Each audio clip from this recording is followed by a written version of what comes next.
नमस्कार दोस्तों, स्वागत है आपका मेरे इस नए ट्यूटोरियल में। अपने इस नए ट्यूटोरियल में जो आप अपने स्क्रीन पर ये सामने देख रहे हैं मिलिंग मशीन, ये एक वर्टिकल मिलिंग मशीन है।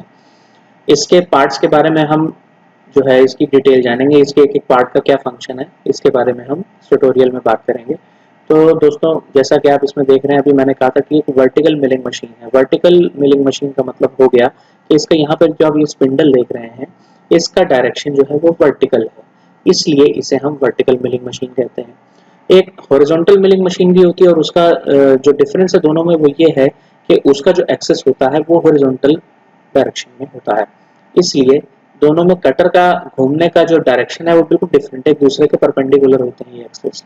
तो अभी जो आप सामने देख रहे हैं ये एक वर्टिकल मिलिंग मशीन है। दोस्तों, इसके अलग अलग पार्ट्स के बारे में हम जानेंगे, इनका क्या क्या फंक्शन है। तो हम शुरू करते हैं सबसे पहले इस बेस से। तो दोस्तों, बेस जो होता है वो हर एक मशीन का जनरली वो कास्ट आयरन का ही बना होता है।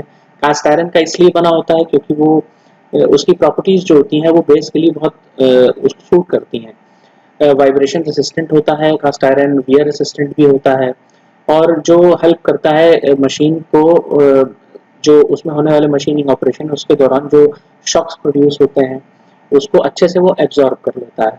तो इस वजह से हम जो है बेस को हम कास्ट आयरन के रूप में, कास्ट आयरन मटेरियल जो हम बेस के लिए यूज करते हैं।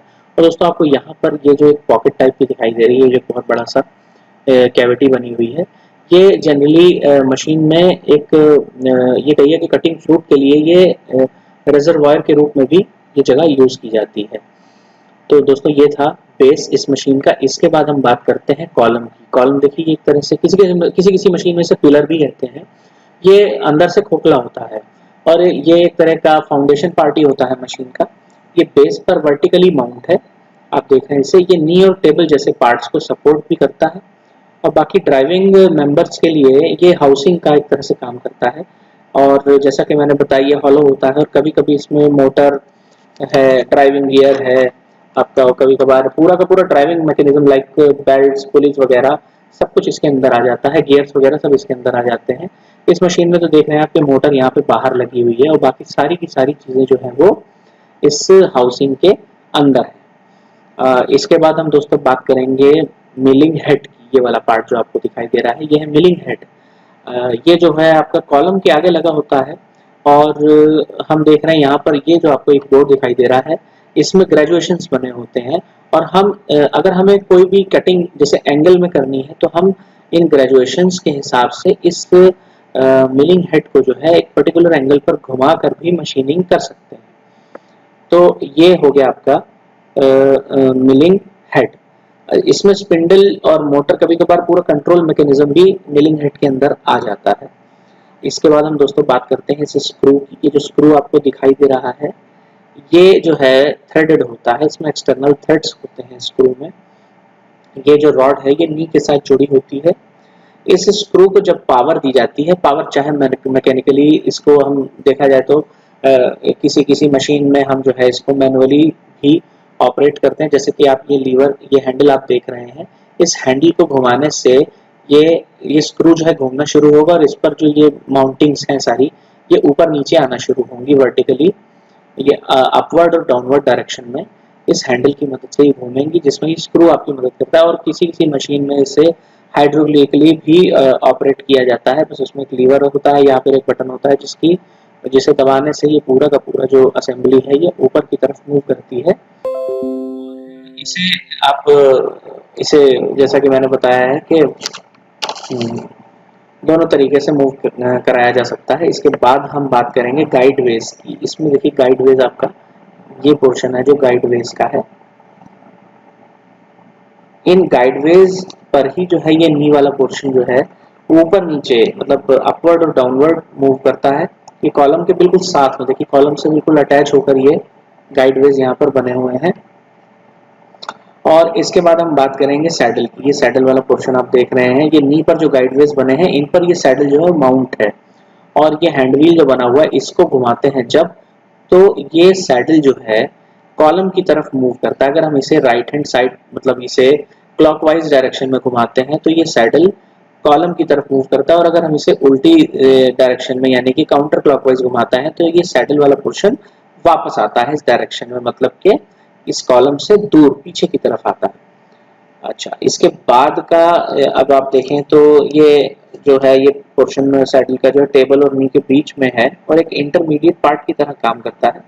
और जैसा कि मैंने आपको बताया था कि ये कॉलम के फेस के परपेंडिकुलर होते हैं, इस पे जो गाइडवेज बने हुए हैं, और ये इन्हीं पर जो है मूव करता है हॉरिजॉन्टल डायरेक्शन में।